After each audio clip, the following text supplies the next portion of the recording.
News 18 India.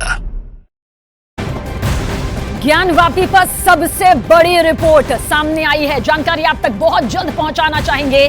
Gyanvapi परिसर पर बहुत बड़ा दावा सामने आया है। दरअसल ज्ञानवापी में मस्जिद से पहले मंदिर था, मंदिर रहा होगा। मंदिर होने के 32 से ज्यादा सबूत यहां पर मिले हैं। ये एएसआई की रिपोर्ट में सामने आया है। मंदिर होने का ये बहुत बड़ा दावा है। इस दावे का सीधा सीधा मतलब यह है कि हिंदू पक्ष ने जो दावा मंदिर होने का इस परिसर में किया, उसको लेकर ये पुख्ता जो मुहर है वो एएसआई की रिपोर्ट के जरिए लगाई गई है। जाहिर सी बात है, इस वक्त हिंदू पक्ष में खुशी की लहर है। इस वक्त की ये सबसे बड़ी खबर है ज्ञानवापी को लेकर। ज्ञानवापी की एएसआई रिपोर्ट जिस पर नजरें टिकी हुई थी कि क्या कुछ सामने आता है, ये रिपोर्ट हिंदू और मुस्लिम दोनों पक्षों को सौंप दी गई है। यानी पूरी डिटेल इस वक्त हिंदू और मुस्लिम दोनों पक्षों के पास मौजूद है। एएसआई रिपोर्ट को देखकर हिंदू पक्ष के वकील ने कहा कि मस्जिद से पहले यहां मंदिर था। हिंदू पक्ष के वकील ने दावा किया कि हिंदू मंदिर होने का प्रमाण यानी सबूत इस रिपोर्ट के जरिए मिल चुका है। हिंदू पक्ष के वकील का यह भी दावा है और यह दावा बहुत बड़ा है। देखिए, हिंदू देवी देवताओं की मूर्ति यहां मिली है। रिपोर्ट में स्वास्तिक के निशान होने की भी बात यहां पर सामने आई है। सर्वे का वो वक्त भी आपको याद होगा। इस पर पूरी तरह से गहनता से विचार विमर्श किया जा रहा था, रिसर्च की जा रही थी कि जो तथ्य यहां पर इकट्ठा किए गए हैं आखिर वो हकीकत के कितने पास में है। हिंदू पक्ष का जो दावा यहां पर मंदिर होने को लेकर, स्वास्तिक होने को लेकर, देवी देवताओं की मूर्ति को लेकर यहां पर होने को लेकर किया जा रहा था, क्या वो वाकई हकीकत है? तो हिंदू पक्ष के वकील अब बेहद खुश भी हैं। हिंदू पक्ष के जो वकील हैं उनकी तरफ से कहा गया कि एएसआई का निष्कर्ष निर्णायक है। आप निष्कर्ष निर्णायक से मतलब यहां पर समझिए, यानी कि जो निचोड़ यहां पर सामने आया है वो ये बताता है कि इस परिसर में मंदिर जो था पहले से मौजूद था। यानी जो मांग यहां पर हिंदू पक्ष की तरफ से की जा रही है कि पूजा अर्चना करने की अनुमति दी जानी चाहिए। जो परिसर था, जो मस्जिद है, वहां पर पहले से मंदिर बना हुआ था और उसे तोड़कर या फिर उसे ध्वस्त कर या फिर उसके ऊपर जिस तरह से इसका निर्माण हुआ गया है, न्याय मिलना चाहिए। तो ऐसे में मस्जिद से पहले मंदिर यहां पर था, यह बात एएसआई की रिपोर्ट में सामने आई है और यह बताता है कि किस तरह से अब मुस्लिम पक्ष की तरफ से कानूनी प्रक्रिया, जाहिर सी बात है, एक कदम आगे बढ़ाने का हक है उन्हें। लेकिन हिंदू पक्ष में इस वक्त सबसे ज्यादा खुशी की लहर है। वो इस बात की कि हिंदू पक्ष के वकील, हिंदू पक्ष के जितने भी समर्थक रहे वो यही कह रहे थे कि हिंदू देवी देवताओं की मूर्ति यहां पर है, हिंदू देवी देवताओं की मूर्ति के चिन्ह यहां पर है, स्वास्तिक यहां पर है, मंदिर यहां पर है। एएसआई ने यह कहा है कि जो वहाँ पे टेम्पल एग्जिस्ट करता था, वहाँ पे प्री एग्जिस्टिंग टेम्पल था। एएसआई को अपने जीपीआर सर्वे में जो 6 पॉइंट उन्होंने उसमें लिखा है, उसमें उन्होंने लिखा है कि रो 3-4M में जो वाइट सेलार्स हैं उसमें कॉरिडोर के बगल में एक चौड़ा कुआं, एक वेल होता हुआ जीपीआर सर्वे में उनको दिखा है। में और जो जितने तहखाने वहाँ पे जितने खंबे मिले हैं, उस खंबे पे एएसआई की क्या फाइंडिंग मैं वो बता रहा हूँ। हिंदू मंदिर के खंबे थे, उनको दोबारा इस्तेमाल किया गया कुछ मॉडिफिकेशन करके। मतलब एएसआई ये कह रहा है कि उन पिलर्स में जो क्राविंग्स थी उसको भी डिस्ट्रॉय किया गया है और उसी को एक हिंदू मंदिर के जो खंबे थे उसको दोबारा रीयूज किया गया। मतलब एएसआई ये कह रहा है कि जो सेंट्रल चेंबर है उसके वहाँ पे एटलीस्ट एक चेंबर है उसके नॉर्थ में, साउथ में, ईस्ट में और वेस्ट में, और उसमें से जो रिमेन्स हैं 3 चैम्बर्स के, वो आज भी देखे जा सकते हैं नॉर्थ साइड में इस तथाकथित मस्जिद के, साउथ में और वेस्ट में, जो आज भी एग्जिस्ट करते हैं। पर जो बाकी रिमेन्स हैं वो इस समय नहीं असर्टेन हो पा रहे हैं क्योंकि वहाँ पे एक प्लेटफॉर्म स्टोन फ्लोरिंग की गई है। वो सेंट्रल चेंबर हुआ जहाँ पे असर्टेन नहीं हो पा रहा। जी, ये सेंट्रल चेंबर और मेन चेंबर की बात हो रही है। सेंट्रल और मेन चेंबर में असर्टेन नहीं हो पा रहा, बाकी सब जगह पे असर्टेन हो पा रहा। जी जी। तो जाहिर सी बात है, इसके साथ में हिंदू पक्ष का दावा बेहद मजबूत होता नजर आता है। हमारे सहयोगी अमित इस वक्त हमारे साथ मौजूद है, उनसे पूरी जानकारी यहां पर लेते हैं। अमित, ये बहुत ही बड़ा दावा या अगर निर्णायक निष्कर्ष कहा जा रहा है तो हिंदू पक्ष का दावा कितना ज्यादा मजबूत होता नजर आता है और आगे मुस्लिम पक्ष क्या कुछ राह अपना सकता है? फिलहाल पूरा निचोड़ चाहेंगे इस रिपोर्ट का, इस सर्वे का जो सामने आया। देखिए सबीना, 839 पन्नों का ये पूरी एएसआई सर्वे रिपोर्ट है, जो कि इस वक्त हिंदू पक्षकार और मुस्लिम पक्षकार दोनों के पास ये सर्वे रिपोर्ट मौजूद है। और फिलहाल मुस्लिम पक्षकार की तरफ से साफ साफ लफ्जों में ये कहा गया कि अभी वो इस रिपोर्ट को अध्ययन करेंगे, अध्ययन करने के बाद उनकी क्या प्रतिक्रिया है, उस प्रतिक्रिया के बारे में वो जानकारी देंगे। लेकिन हिंदू पक्षकार वहीं दूसरी तरफ वो जरूर रिपोर्ट की जो एक एक पंक्ति है, उन पंक्तियों को पढ़ के वो बता रहे हैं कि किस तरीके से जो पश्चिमी दीवार है, वो पश्चिमी दीवार पहले से पुरानी बनी हुई थी, उस पर जो गुंबद का ढांचा है वो खड़ा किया गया। इसके अलावा हिंदू पक्षकार का साफ साफ ये भी कहना है कि एएसआई सर्वे के दौरान नाग देवता और तमाम जो पुराने देवी देवता हैं उनका अस्तित्व के बारे में जानकारी मिली, यानी उनकी जो मूर्तियां हैं उसके बारे में जानकारी मिली है। इसके अलावा तकरीबन 32 देवी देवताओं या स्वास्तिक चिन्हों की जानकारी एएसआई सर्वे के दौरान मिली है। तो ये तमाम दावे जो हैं वो हिंदू पक्षकार की तरफ से कहा जा रहा है, और सीधे जो एक्सक्लूसिव जो एएसआई रिपोर्ट की कॉपी है वो इस वक्त न्यूज़ के पास भी है। ठीक है अमित, आपके पास लौटेंगे, क्योंकि वजू खाने के परिसर को क्या इसमें शामिल किया गया है, क्या वो भी इसमें है? क्योंकि अभी कुछ डिटेल जो यहां पर देख रही थी मैं भी, उसमें फिलहाल वजू खाने के परिसर को बताया जा रहा है कि वो सामने नहीं है। उसकी डिटेल हम पुख्ता तौर पर आपसे जरूर लेंगे। लेकिन ये रिपोर्ट देखिए, ये यहां पर समझ लीजिए, क्योंकि ज्ञान वापी पर एएसआई की रिपोर्ट, इसका इंतजार किया जा रहा था। अब क्या इस रिपोर्ट पर है वो आपको यहां पर डिटेल, मौजूदा ढांचे से पहले वहां बड़ा हिंदू मंदिर था, ये एएसआई की रिपोर्ट है। दीवार पर त्रिशूल की आकृति मौजूद है इस रिपोर्ट में, यह भी यहां पर दावा किया गया है। हिंदू देवी देवताओं की खंडित मूर्तियां मिली है, यानी कि मूर्तियां मिली है खंडित है, यह जरूर दावा हिंदू पक्ष का और मजबूत करता है। स्वास्तिक का भी इसमें चिन्ह होने का सब बात सामने आई है। और ज्ञानवापी परिसर में खंबे हिंदू मंदिर के हैं, क्योंकि हिंदू मंदिर के जो खंबे होते हैं उनकी आकृति ये बिल्कुल मिलती जुलती है। मंदिर होने के 32 से ज्यादा सबूत यहां पर मिले हैं। मंदिर के खंबों का दोबारा इस्तेमाल किया गया। रुद्र और जनार्दन देवता के जो चिन्ह है वो भी इस रिपोर्ट के जरिए सामने आए हैं। 339 पन्ने की एएसआई की ये सर्वे की पूरी रिपोर्ट है, और इस रिपोर्ट को देखिए किस तरह से यहां पर सामने रखा गया है, जो कि हिंदू पक्ष का दावा जो है वो मजबूत करता है। ये पूरी डिटेल इस वक्त हम आपको बता रहे हैं, और अमित हमारे साथ हमारे सहयोगी बने हुए हैं। अमित, पूरी डिटेल यहां पर, इसके अलावा क्या कुछ और खास जानकारी जो हिंदू दावे के हिंदू पक्ष को और मजबूत करता नजर आता है? वजू खाने के परिसर को भी समझना चाहेंगे। देखिए, सबसे पहले तो साफ कर दूं कि जो वजू खाने का परिसर है फिलहाल वो सील है, और उस जगह पे एएसआई ने कहीं से भी सर्वे नहीं किया है। उस जगह की सर्वे की अभी डिमांड की जा रही है। कोर्ट में एप्लीकेशन सुप्रीम कोर्ट मूव करने वाले हिंदू पक्षकार, और जिस तरीके से विष्णु शंकर जैन से आज खुद मेरी बातचीत हुई है तो उन्होंने कहा कि सुप्रीम कोर्ट वो मूव करेंगे, क्योंकि वजू खाने वाले जगह पर भी एएसआई सर्वे होना चाहिए, तभी दूध का दूध और पानी का पानी निकल कर सामने आएगा। इसके अलावा अगर बाकी वजू खाने की जगह को छोड़कर दूसरे प्रेमाइसेस की अगर हम बात करें, तो दूसरे प्रेमाइसेस में जो एएसआई ने सर्वे किया है वो भी 92 दिनों तक, उस सर्वे के दौरान ये निकलकर सामने आया है कि 32 ऐसे सबूत मिले हैं, जिससे ये साफ होता है कि ज्ञानवापी परिसर जो है मस्जिद से पहले वो मंदिर था। पश्चिमी दीवार जिस पर गौरी शंकर की पूजन अर्चन होती है, वो दीवार पहले से ही था, उसी दीवार का इस्तेमाल करते हुए ऊपर गुंबद बनाया गया। इसके अलावा अगर हम बात करें, तहखाने के अंदर से भी कई स्वास्तिक के निशान मिले हैं। इसके अलावा जो पुरानी प्रतिमाएं, देवी देवताओं की पुरानी प्रतिमाएं टूटी हुई बरामद हुई है, तो जाहिर तौर पे जिस तरीके से हिंदू पक्षकार लगातार कोर्ट में दावा करते रहा है, उनके दावे इस एएसआई रिपोर्ट से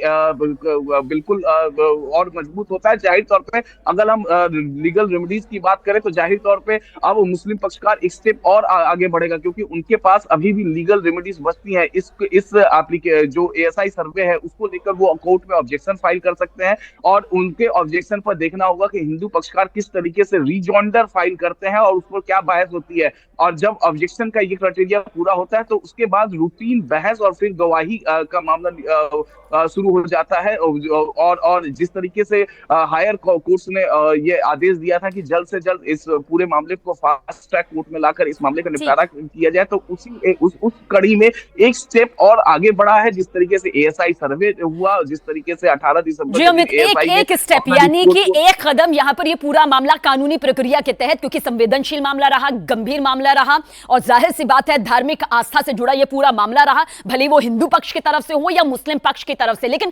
कोई दो राय नहीं अमित, ये बहुत बड़ी खबर है, इस वक्त की सबसे बड़ी खबर है, क्योंकि आस्था कानून से जुड़ा ये पूरा मुद्दा यहां पर रहा है। इस बीच एक और बड़ी खबर इस वक्त आप तक पहुंचाने जा रहे हैं। देखिए, ज्ञानवापी पर एएसआई सर्वे की जो रिपोर्ट यहां पर सामने आई है लेकिन इस बीच यूपी के डिप्टी सीएम केशव प्रसाद मौर्य का ट्वीट यहां पर सामने आया है। केशव प्रसाद मौर्य का यह ट्वीट, हर हर महादेव उनकी तरफ से यह ट्वीट यहां पर किया गया है। अब क्या कुछ आगे यहां पर होने वाला है? अमित, सीधा सवाल ये, कानूनी प्रक्रिया के तहत, आस्था के तहत अब अगला कदम क्या होगा? देखिए, अगला कदम जाहिर तौर पे जो मुस्लिम पक्षकार हैं वो इस पूरे मामले में ऑब्जेक्शन वो फाइल कर सकते हैं। अब देखना होगा कि ऑब्जेक्शन में वो क्या कुछ लिखते हैं, क्योंकि जिस तरीके से हिंदू पक्षकार आज तक कोर्ट में दलील देते हैं, इस एएसआई सर्वे रिपोर्ट के आने से पहले या एएसआई के सर्वे होने से पहले वो जिस तरीके से दावे करते आए, और हिंदू पक्षकार जो 1970 से लेकर 1980 और 85 के जो फोटोग्राफ्स कोर्ट में गवाही के तौर पे देते रहे, सबूत के तौर पे देते रहे, इस पूरे मामले में कहीं ना कहीं एएसआई का जो रिपोर्ट आया है वो उन बातों को पुख्ता साबित कर रहा है। तो ये एएसआई का सर्वे जो है मुस्लिम पक्षकार के लिए जरूर एक बड़ा झटका, लेकिन उनके पास अभी भी लीगल रेमेडीज बचती है। एक तो इसी कोर्ट में वो ऑब्जेक्शन फाइल कर सकते हैं, और जाहिर तौर पे इस सर्वे रिपोर्ट को लेकर वो हायर कोर्ट में भी वो जा सकते हैं, और हायर कोर्ट में भी जाकर वो जिस लीगल ऑप्शन का आप जिक्र कर रहे हैं कि मुस्लिम पक्ष के पास, जाहिर सी बात है कानूनी प्रक्रिया के तहत चरणबद्ध तरीके से अब अगला कदम यहां पर नजर आता है, लेकिन जो एएसआई की रिपोर्ट होती है वो हवा हवाई होती नहीं है। जाहिर सी बात है उसे आधार यहां पर हर कीमत पर बनाया जाता है। मुस्लिम पक्ष जब एक कदम कानूनी प्रक्रिया के तहत आगे जाएगा, एएसआई की रिपोर्ट जाहिर सी बात है वहां भी सामने सबसे बड़े सबूत, सबसे बड़े दावे के तौर पर सामने आएगी। ऐसे में क्या वाकई मुस्लिम पक्ष का वो दावा बहुत ज्यादा मजबूत नजर आता है क्या? देखिए, एएसआई सर्वे जो हुआ है वो साइंटिफिक तरीके से हुआ, जीपीआर सिस्टम का इसमें धर्मगुरु स्वामी दीपांकर जी इस वक्त हमारे साथ मौजूद है। स्वामी दीपांकर जी, सवाल यही है, ज्ञानवापी में मस्जिद से पहले मंदिर था, एएसआई की ये रिपोर्ट सामने आ गई है, बहुत बड़ा दावा, बहुत बड़ी खबर सबूत के तौर पर। मैं आप सबको पहले तो मैं यही कहूंगा, मैं स्वयं महादेव के ही सामने खड़ा हूं, और हम लोग ये बात शायद आज से नहीं बहुत पहले से कहते आ रहे हैं। जिस जगह का नाम ही ज्ञानवापी है, मतलब ज्ञान का वो कूप जो पार्वती के लिए महादेव ने उसको खोदा हो अपने त्रिशूल से, उसमें कहाँ किसी और अन्य मजहब की चीज हो सकती है। मगर जब एएसआई का सर्वे चल रहा था तो पहले भी उस समय भी बहुत सारे लोगों ने इस पर ऑब्जेक्शन उठाने की बात की थी कि क्या आवश्यकता है क्या नहीं, और कुछ लोगों ने कहा था करा लीजिए, जो सत्य होगा सामने आएगा। तो मैं कहूंगा कि दीवारें बोल रही हैं और राज खोल रही हैं। अब एएसआई की रिपोर्ट भी आ गई, सत्य भी सामने आ रहा है कि पूर्व में वहां मंदिर था। मैं समझता हूं कि अगर राम मंदिर में वो चीज नहीं हो पाई तो कम से कम इसमें हम लोग आगे बढ़कर भाईचारे की मिसाल पेश कर सकते हैं। इसमें हम कर सकते हैं, कम से कम ये मौका हम लोग ना गवा दें। और अगर ये भी मौका गवा दिया तो मैं फिर वही कहूंगा, फिर तय किया जाए कि भाई कौन और चारा कौन। मगर कम से कम ये 3 महत्वपूर्ण स्थान सनातन धर्म के मानने वाले 100 करोड़ लोगों के हैं। कहा जाता है कि शिव हमारा शीश है और कृष्ण हमारे प्राण, राम हमारे प्राण और कृष्ण हमारी प्रज्ञा है। तो शिव हमारा शीश है, क्या बिना शीश के कोई रह सकता है? आप सोचिए ना कि करोड़ों लोग हैं, करोड़ों लोग काशी में जब गए थे, तो जाहिर सी बात है आप धर्मगुरु हैं, एक अलग खुशी यहां पर हिंदू पक्ष में नजर भी आ रही है ज्ञानवापी पर एएसआई के इस रिपोर्ट के बाद। बहुत बहुत शुक्रिया हमसे बातचीत करने के लिए। लेकिन ज्ञानवापी पर एएसआई सर्वे की जो ये रिपोर्ट सामने आई है वो ये बताती है कि मस्जिद से पहले यहां पर बड़ा मंदिर था, यानी कि 32 से ज्यादा यहां पर वो सबूत मिले हैं जो ये बताते हैं कि यहां पर मंदिर मौजूद था। वही हिंदू पक्ष के वकील विष्णु शंकर जैन ने प्रेस कॉन्फ्रेंस की जिसमें हिंदू मंदिर होने का दावा किया गया। उन्होंने एएसआई रिपोर्ट का हवाला देते हुए कहा कि एएसआई ने कहा कि मौजूदा ढांचे के निर्माण से पहले वहां एक बड़ा हिंदू मंदिर मौजूद था। यह डिटेल आप बेहद गौर से सुनिए। दरअसल सबसे पहले साल 1991 में ज्ञानवापी मस्जिद पर हिंदू पक्ष की तरफ से दावा किया गया था। हिंदू पक्ष ने वाराणसी कोर्ट में याचिका दायर कर ज्ञानवापी में पूजा पाठ की इजाजत मांगी थी। यह अनुमति उनकी तरफ से मांगी गई थी। हाईकोर्ट ने प्लेसेस ऑफ वर्शिप एक्ट का हवाला देते हुए यथास्थिति बनाए रखने का आदेश दिया था, क्योंकि यह बेहद संवेदनशील मुद्दा है, धर्म से जुड़ा मुद्दा है। साल 2021 की बात करते हैं क्योंकि इसमें 5 महिलाओं ने याचिका दायर कर श्रृंगार गौरी मंदिर में रोजाना दर्शन पूजन की अनुमति मांगी थी। महिलाओं की याचिकाओं पर ज्ञानवापी मस्जिद परिसर का सर्वेक्षण का आदेश यहां पर पारित किया गया था, जिसके बाद उनमें इस बात की खुशी थी कि सर्वेक्षण होगा, सर्वे सामने आएगा और आखिरकार सच भी यहां पर निकलकर सामने आएगा।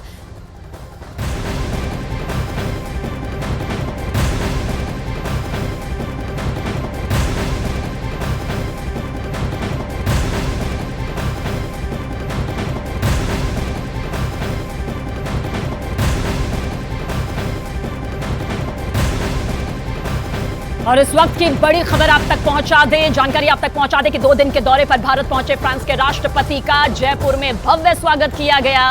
प्रधानमंत्री नरेंद्र मोदी के साथ इमैनुअल मैक्रों ने खुली गाड़ी में रोड शो किया। प्रेसिडेंट इमैनुअल मैक्रों दरअसल गणतंत्र दिवस के मुख्य अतिथि हैं, जिसकी कल शानदार, दमदार और भव्य तस्वीर नजर आएगी। और देखिए, चाय की चुस्की के साथ आपको इस वक्त 2 दिग्गज नजर भी आ रहे होंगे। राष्ट्रपति इमैनुअल मैक्रों के 2 दिनों के दौरे में कई ऐसी बातें होनी हैं जो दोनों देशों के लिए, यानी कि भारत और फ्रांस के लिए बेहद जरूरी है। फ्रांस यूरोप में भारत के अच्छे दोस्तों में से एक है, और जब खुद इमैनुअल मैक्रों भारत में है तो दोनों देशों के बीच कुछ यादगार होना तो जाहिर सी बात है यहां पर बनता ही है। तो भारत और फ्रांस, देखिए, जिस तरह से कई मुद्दों पर एक दूसरे का साथ देते आए हैं, ये दोस्ती मजबूत होती नजर आती है, चाहे राजनीतिक हो, चाहे आर्थिक तौर पर हो। फ्रांस के साथ हमारा रिश्ता वक्त के साथ गहरा होता गया है, और इस रिश्ते को एक कदम आगे ये आने वाले 2 दिन बढ़ाते हुए साफ साफ दिखाई भी देते हैं।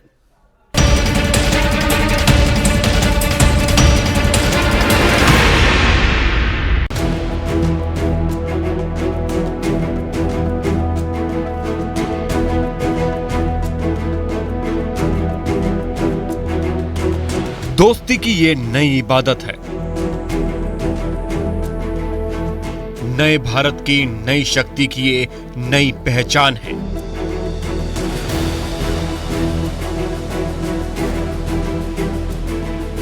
फ्रांस और भारत के बीच फ्रेंडशिप की ये सबसे ताजा तस्वीर है।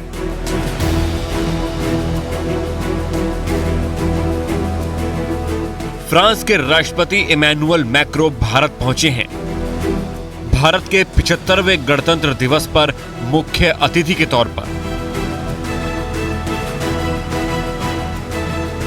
फ्रांस और हिंदुस्तान के रिश्ते पिछले 10 सालों में कहां से कहां पहुंच गए, ये तस्वीर उसकी गवाही है। रोड शो का एक नया कल्चर जो है वो भारत में देखा है। जब शेख मोहम्मद बिन जायद अल नाहयान के साथ गुजरात में रोड शो किया गया था, और यहां पर भी पीछे की तरफ आप देख रहे हैं इमैनुअल मैक्रों भी पूरी तरह से हैंड वेव करते हुए, लोगों का अभिवादन स्वीकार करते हुए। प्रधानमंत्री नरेंद्र मोदी भी वहां पर, क्योंकि प्रधानमंत्री नरेंद्र मोदी भी पिछले साल जुलाई में बेस्टल डे, जो कि नेशनल डे होता है वहां पर फ्रांस का, वहां पर गए थे, विशेष मेहमान थे। और अब उसी को रेसिप्रिकेट करते हुए 26 जनवरी यानी कि कल विशेष मेहमान फ्रांस के राष्ट्रपति इमैनुअल मैक्रों। यूरोप के शक्तिशाली देश फ्रांस के साथ भारत के संबंधों के उस टर्निंग पॉइंट के बारे में आपको डिटेल में बताएंगे, जिसने रफाल दिया, जिसने पिछले 65 सालों का दोनों देशों के बीच गणित बदल दिया। लेकिन अभी प्रेसिडेंट इमैनुअल मैक्रों के भारत पहुंचने और उनके शेड्यूल की हर एक डिटेल देख लीजिए। गुलाबी शहर जयपुर में इमैनुअल मैक्रों के स्वागत के लिए जबरदस्त इंतजाम किए गए थे। दोपहर 2:30 पर फ्रांसीसी राष्ट्रपति वायुसेना के विशेष विमान से जयपुर एयरपोर्ट पहुंचे।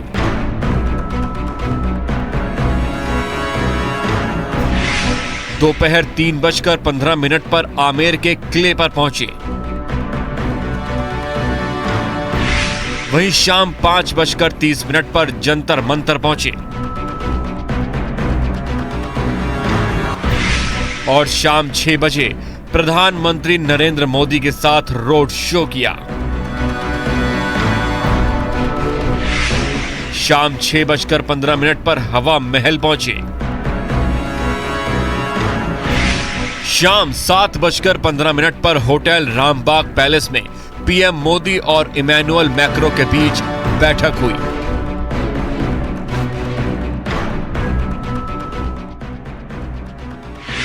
और रात 8:50 पर राष्ट्रपति इमैनुअल मैक्रों दिल्ली के लिए विशेष विमान से रवाना हो गए। 2024 राष्ट्रपति इमैनुअल मैक्रों फ्रांस। 2023 राष्ट्रपति अब्देल फतह अल सीसी मिस्र। 2020 राष्ट्रपति जेयर बेल्सोनारो ब्राजील। 2019 राष्ट्रपति सिरिल रामाफोसा दक्षिण अफ्रीका। 2018 सभी 10 आसियान देशों के प्रमुख।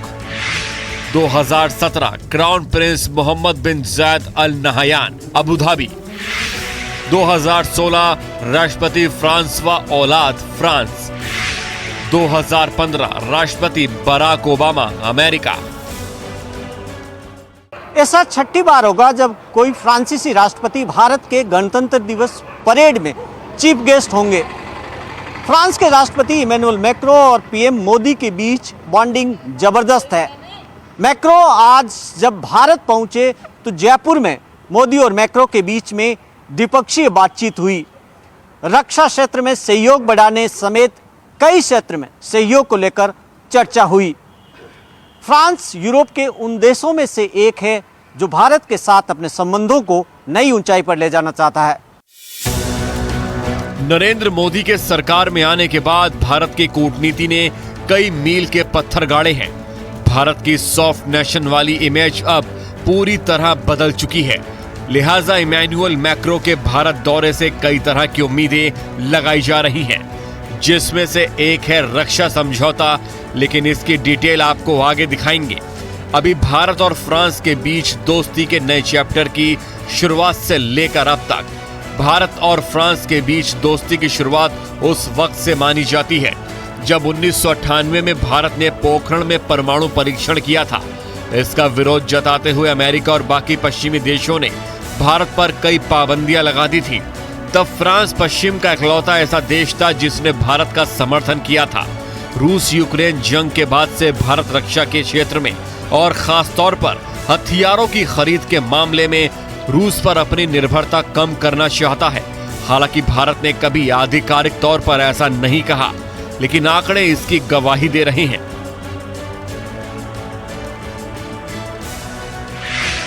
SIPRI के मुताबिक भारत दुनिया का सबसे बड़ा हथियार खरीदार है। वहीं फ्रांस दुनिया का तीसरा सबसे ज्यादा हथियार बेचने वाला देश है। 2018 से 2022 के बीच भारत ने 30% हथियार फ्रांस से ही खरीदे। भारत और फ्रांस के बीच सालाना करीब 97,000 करोड़ रुपए का व्यापार है। फ्रांस के लिए भारत एक बड़ा मार्केट है। भारत और फ्रांस एक दूसरे से किसी एक मुद्दे पर सहयोग नहीं चाहते। दोनों के बीच सालों से दुनिया के अलग अलग मुद्दों को लेकर अच्छी साझेदारी रही है। फ्रांस ने पश्चिमी देशों का अमेरिका के दबाव में कभी भी भारत के खिलाफ किसी मुद्दे पर एक्शन नहीं लिया, न ही विरोध किया। फ्रांस भारत की दोस्ती की मजबूती का सबसे बड़ा आधार भी यही है। लिहाजा ये समझना बहुत जरूरी है कि दोनों देशों के बीच ऐसी कौन सी सीमेंट है जो जोड़कर रखती है। भारत के लिहाज से इसे समझने की कोशिश करते हैं। पहला मुद्दा, यूनाइटेड नेशन सिक्योरिटी काउंसिल में भारत स्थायी सदस्यता की मांग करता है। इसे लेकर फ्रांस ने भारत पक्ष लिया है। यूएन में फ्रांस 5 स्थायी सदस्य देशों में से एक है और चीन की चालों को फ्रांस जवाब देने की स्थिति में है। दूसरा मुद्दा, भारत और फ्रांस दोनों देश मल्टीपोलर यानी बहुध्रुवीय दुनिया के समर्थक हैं, यानी किसी एक देश की दादागिरी के खिलाफ। यही वजह है कि नेटो का मेंबर होने के बावजूद फ्रांस ने चीन पर अमेरिका के इशारों पर चलने से मना कर दिया। यही नहीं, फ्रांस से भारत ने 36 रफाल फाइटर जेट्स लिए हैं। मैक्रो के दौरे के बाद भारत के मझगांव डॉकयार्ड लिमिटेड यानी MDL को फ्रांस के सहयोग से 3 और स्कॉर्पियन क्लास अटैक सबमरीन बनाने का मौका मिल सकता है। पश्चिमी देशों के उलट फ्रांस ने भारत को न्यूक्लियर प्लांट सेटअप करने में मदद की है। आपको ये जानकर हैरानी होगी कि रूस के बाद फ्रांस इकलौता ऐसा देश है जिसने भारत की न्यूक्लियर कैपेबिलिटी को बढ़ाने में मदद की है। इस प्लांट को लेकर दोनों देशों के बीच बातचीत अभी जारी है। महाराष्ट्र के जैतपुर में लगा परमाणु प्लांट फ्रांस की मदद से ही मुमकिन हो पाया। फ्रांस की भारत के साथ दोस्ती देखकर ही राष्ट्रपति इमैनुअल मैक्रो को न्योता दिया गया और अच्छी बात है कि फ्रांस की सरकार ने इसे कबूल भी किया। लेकिन ऐसा नहीं है कि भारत और फ्रांस के बीच सब कुछ ऑल इज वेल है। भारत और फ्रांस के बीच कुछ मुद्दों को लेकर मतभेद हैं। वो ज्यादातर टैरिफ से जुड़े हैं। फ्रांस यूरोपियन यूनियन का सदस्य है, ऐसे में दोनों देशों के बीच ट्रेड को लेकर होने वाली डील ईयू की निगरानी से होकर गुजरती है। यूरोपियन यूनियन भारत से कार, वाइन, स्कॉच, शैंपेन और एग्रीकल्चर प्रोडक्ट्स पर इंपोर्ट टैरिफ को कम करने की मांग कर चुका है।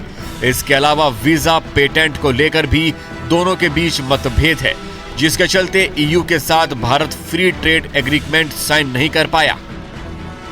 इमैनुअल मैक्रो की यात्रा के दौरान दोनों नेताओं के बीच इस मुद्दे पर बातचीत फिर शुरू हो सकती है, जिसकी पूरी उम्मीद दिख रही है।